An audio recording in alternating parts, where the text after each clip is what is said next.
Hey guys, it's Chef Tom here. And Audrey. Today we're going to talk about how to make vinaigrettes without a recipe. So when you're making vinaigrettes, you don't need to have an exact recipe. You don't need to have exact measurements either. There's only one thing you really need to know, and that is the ratio for vinaigrettes. So a golden rule with making vinaigrettes is you're gonna have 1 part vinegar to 3 parts oil. It's a pretty good baseline for making vinaigrettes. It's not like an exact has to be 1 part vinegar to 3 parts oil, but that's kind of a baseline to start you out, and then depends on what vinegar you're using, what oils you're using, the different aromatics and flavoring agents that you might be using. That'll all determine the exact amounts that you will use in your end product. You always want to taste and adjust at the end just to be sure that it tastes the way you want it to. So when it comes to making vinaigrettes, you can use really any kind of oil, and you can really use any kind of vinegar. And then also, when it comes to vinaigrettes, you're gonna need some sort of emulsifier if you're gonna want it to stay together. And a vinaigrette is an oil and water emulsification. Oil and water typically don't like to get along. They'll separate almost immediately. So an emulsifier is something that helps hold them together. Emulsifier has a hydrophobic end to the molecule and a hydrophilic molecule at the other end. So the emulsifiers that you can use, egg yolk is a really good emulsifier, mustard is a very good emulsifier, lemon juice, Dijon, tomato paste. You can have all kinds of different emulsifiers. I'll throw a list up here in the corner. I'll also throw a list up in the corner of the different oils and vinegars and different aromatics that you can use. Say you're trying to get a specific flavor profile, like maybe an Asian vinaigrette or a Mediterranean vinaigrette. So you don't need to follow a recipe. You just need to know the basic principle of the 1 part vinegar to 3 parts oil. So the different oils that you can use, it could be whatever you have around the house. You could use anything from canola oil, vegetable oil, olive oil, avocado oil, extra virgin olive oil. Some of the oils that you can use will have different flavor profiles.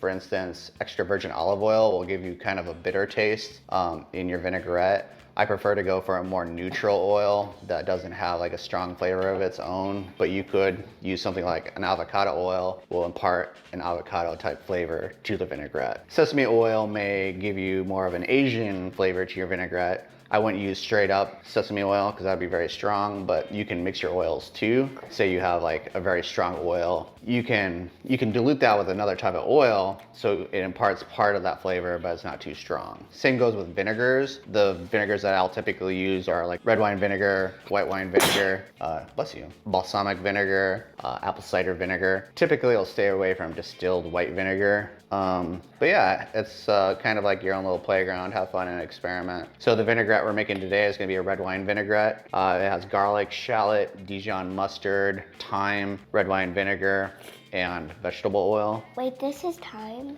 Yep, that's thyme. We're gonna start picking that. But this smells like rosemary. It kind of does smell like rosemary, doesn't it? You wanna help me? So what we're gonna do is this, Audrey. We're gonna take the thyme and we're gonna take all the leaves off of it. Just try to get the leaves off. I don't want any stem. You only want stem? I do not want stem. Oh. You can either mix your vinaigrette up with like a stick blender like I'm gonna do, or you could use a regular blender. You could use a food processor. You could also do it by hand in a bowl, or you could even do it in like a jar like this. Depends on how many people you're planning on feeding. If you're only gonna feed like a family of 4 or even a family of 10, you could throw all the ingredients in a jar like this, put the lid on, shake it, and you're good to go. Now, if you're doing this in a professional setting, you'll probably want to use like a blender or a food processor of some sort, just to help that emulsification hold. Now, a vinaigrette's not going to stay mixed together forever. It will eventually separate.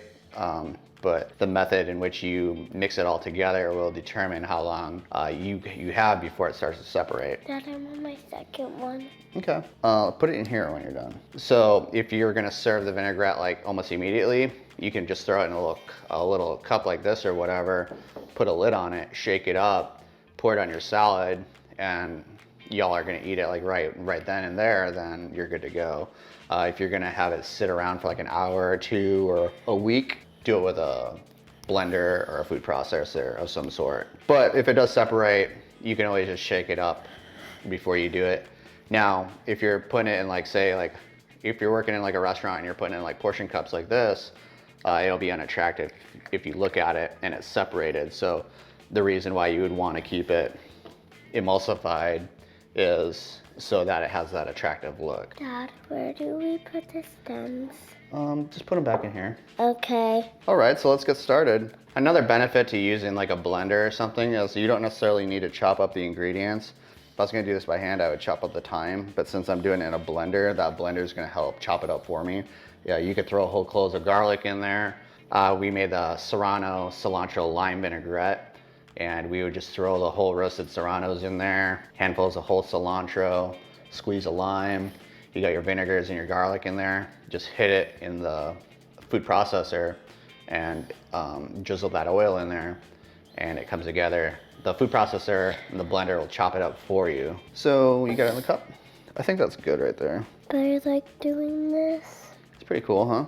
Pretty good at picking thyme there, girl. You wanna help me blend it up? So what we're gonna do in this instance, and this is what I'll usually do in a restaurant setting, I'll just dump the vinegar in there. So this is half of a cup of red wine vinegar, and I'm gonna have 1.5 cups of vegetable oil right here. So that's 1 part vinegar, 3 parts oil. So anytime you're making a vinaigrette, you'll take the vinegar and you'll add all the ingredients to it. My emulsifier is gonna be this Dijon mustard and the garlic. I don't like mustard. Okay, that's fine. You don't have to like mustard. Audrey says she doesn't like mustard, but when you taste this, you really won't taste the mustard. I have about 1 tablespoon of mustard in here. I'd say 1 tablespoon of mustard per cup of vinaigrette is where you want to be at. Same with the garlic and the shallot. It's all preference, whatever you want to throw in here. All you really need is the vinegar, the oil, and the emulsifier. But you're gonna want to have something else in there too. Like whether it's some sort of fresh herb. I only use fresh herbs when I make a vinaigrette. I don't use dry herbs. I have about a tablespoon of garlic, tablespoon of shallot, tablespoon of mustard, a tablespoon of dry thyme in here. 2, 4, But that's just me eyeballing it. 6. So we're gonna go ahead and mix it. You wanna help me with this, Audrey? Yeah. So the first step is to throw all the ingredients in there minus the oil, and then mix that up very well. Here, you wanna hit the button? Yeah, where's the button? Right here. Also, when you're doing this, I would do it on the lowest setting possible. That'll still mix the item together. You don't want to do it too fast. That might cause it to break. You just need the liquid to be moving around, basically. Okay, go ahead and do it.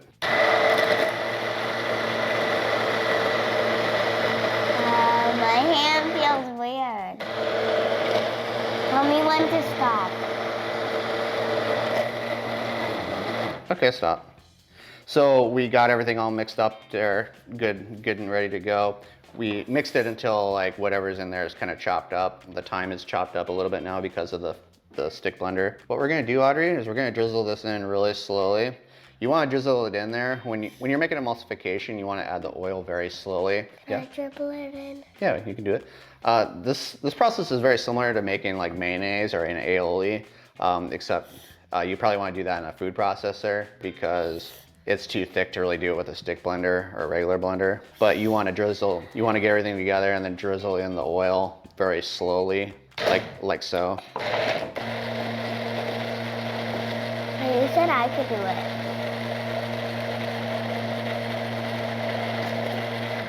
Okay, you want to do it? You want to do it very, very slowly. Yep. You need to put all this in. Yep.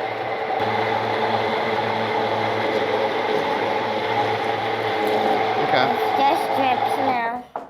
So you can see it's a very nice, opaque, well-mixed vinaigrette. One rule that you want to keep in mind is if you want to end with an emulsification, you have to begin with an emulsification. So if at any point that it's broken, you're not going to be able to continue adding oil to it. Now there are ways to fix an emulsification, but that's the subject for another video. But you also want to make sure there's no oil splattered along the edges. You want to make sure that if there is any oil splattered along the edges, you use like a rubber scraper and get that mixed into there, and then kind of run the blender again or whisk it a little bit more just to help it come together. If you have like a drip of oil in there that's just sitting there, that can cause it to break. Okay, so now that it's well mixed, we're going to taste it. Well, we're gonna taste. So we're gonna taste it for flavor. Now, it's gonna need some salt and it's gonna need some sugar. It's a little good. So yeah, I mean, you're always gonna wanna have some salt added to it. Since it's mixed already, you don't need to use a blender. You can just mix it with a spoon or something. We're gonna add a little sugar to it by the way of honey. I love honey. But yeah, the amount of vinegar that you have in there is about right. At this point, you know, it depends on the vinegar and the oil, but you might need to either add more oil to it if there's too much of a bite to it, or you might need to add more vinegar if there's not enough bite. Does that taste better? A little bit. It tastes really good on a salad. It does? It will. Wait, we're making a salad? That's what you wanted to make, right? We did this video for you. You want to make salads. Oh, yeah. You need some sort of a dressing if you're gonna have salad. Oh, yeah. Then we're gonna make a salad? What do you think now?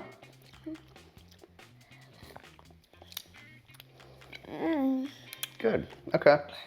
Well, that's how you make a vinaigrette. This isn't all about making a vinaigrette. It's about making a salad. Now when you're making a vinaigrette, you can substitute some fruit juice instead of vinegar.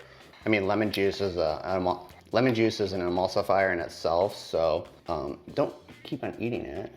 You like it? You like it that much that you're eating it like that? Okay. Well, there you go. She likes it.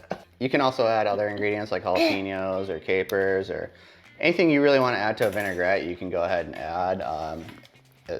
But it also needs to complement the salad that you're going to put it on, so just keep that in mind.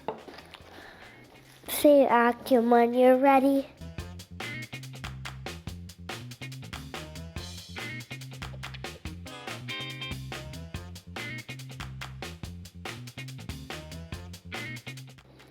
Well, I hope you all got a lot out of this video. Please give us a like and subscribe. And we'll see you next time.